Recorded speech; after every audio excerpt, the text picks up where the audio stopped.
how can I trust when there's no money coming in? How can I trust when I don't have a family to fall back on? Trust at that point there is hard until I kept playing full out. I kept going forwards and I trusted in the process. I didn't think about the how I was going to get there. I just knew I was going to get there.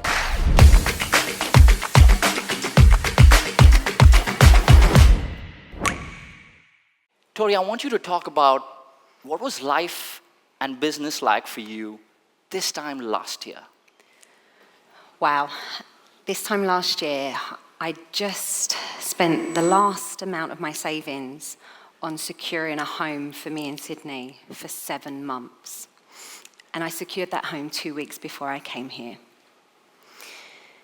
So business-wise, if I could only secure a house for 7 months, it shows you that I wasn't earning a lot, and it was very, very erratic. I never knew from 1 month to the next where my money was coming from, and there's no one else in my life to help me with Sydney. So that brought on a big responsibility. Now, Tori, I know one of the things that being a single mother, being a parent who has the pressure of your daughter, of the pressure of being able to take care of your daughter in the best possible way on you, one of the things that was important for you as a Pilates instructor was to get some stability of income and to find a house that could be a safe environment for Sydney to grow up in. Tell us a little bit more about what was your biggest challenge last year, and what were you thinking in your mind? What were the conversations you were having in your mind as you went through that process? Well, I was a kick-ass Pilates teacher, I've just got to own that. But COVID took my business. So most of my business was in the City of London, and when COVID hit, all of my clients went back to the country. So I had to redesign my whole life, my career. And that's when I found Mindvalley, and I became a Holobody Coach and a Mindvalley and EverCoach geek. I got rid of Netflix, and that's all I watched. So when COVID hit, I had to move in with a friend as well, because obviously I didn't have the money to pay for the rented accommodation I was in, which is really hard for me to say because I should have had my shit together at the age of 42, and I didn't. So 42, there I was, pretty much homeless, living in my friend's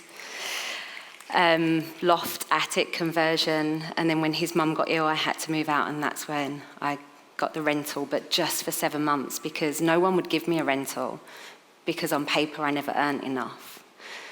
So yeah, that's how bad it was. And Tori, you found yourself in that place.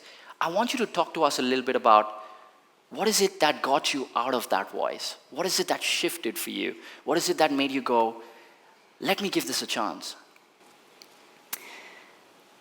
That was in October last year when I got that phone call from the estate agent saying the landlady has put the property on the market. And I was like, okay, I can't afford to buy this place on paper at all. And so I spoke to the estate agent and I said, what can I do? And they said, well, unless, it's at least 10 people are seeing every property in London at the moment. And your statistics in terms of being a single mom and not earning enough money will mean that you're the 10th person chosen to take that property.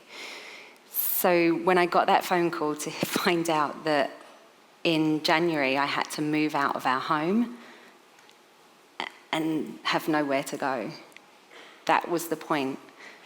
I was like, something's got to change. I cannot let my daughter down in this way. Can we hear it for Tori in that moment? And Tori, I know as much as that was probably your toughest moment, there was something you held on to in that moment.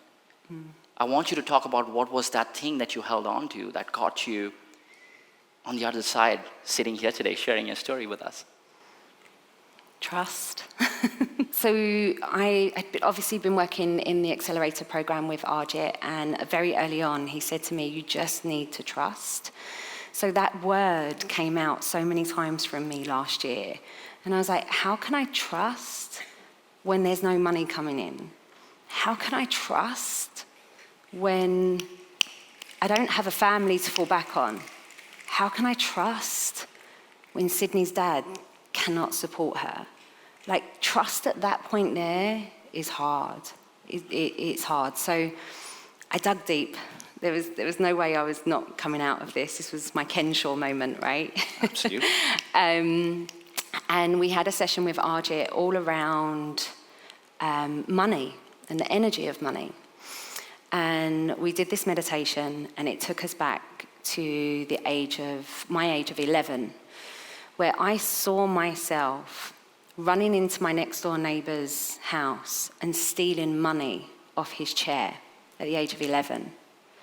Now, the reason why I'd associated shame and disgust to money is because that next door neighbour abused me from the age of 3 to 10. Now, I had no idea I had that relationship and that energy to money until I kept playing full out. I kept going forwards, and I trusted in the process. I trusted that I was in good hands. I was trusted that I was with my family. You guys, you know who you are. You held me. Thank you. And when I spoke to Arjit, I was like, Arjit, I now know that I've got this relationship to money, which is shame and disgust. What do I do with that? Like, it's okay knowing it, but what do you do with it? And Arjit said to me was 2 words that really changed everything for me. And he said, when you shared that story on Zoom with 100 people crying, he went, what I saw was courage. And when he said courage, he then followed it up with confidence.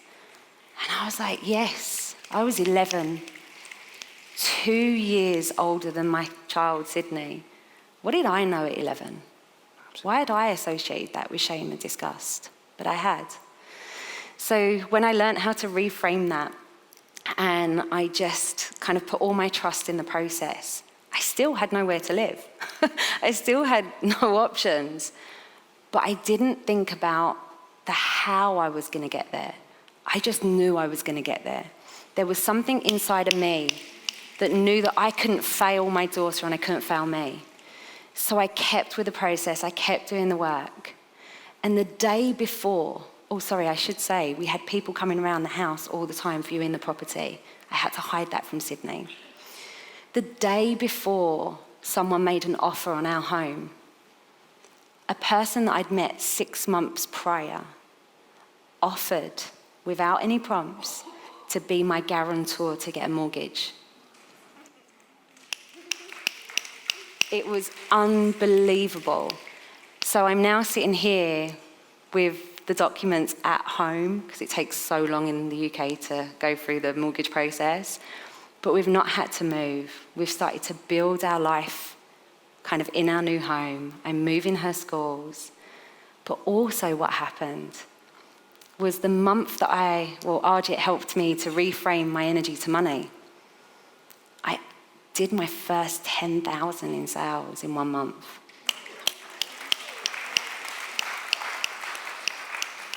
I've trebled my hourly rate, and someone's offered a percentage of their business to me for my intellectual property. And there's so much more, but apparently I only have 10 minutes, so I can't tell you all that. But if you'd like to know, there is so much more that's happened this year that has been extraordinary, absolutely extraordinary. So thank you to everyone that's been part of my journey. Tori, based on your story, if you had to leave this group with something that they should remember or keep in mind every time they find themselves in a situation where it's difficult to trust, where the odds are stacked up against you, where it's really, really hard for you to know exactly how something is going to happen, what is that thing that you would want them to remember or keep in mind?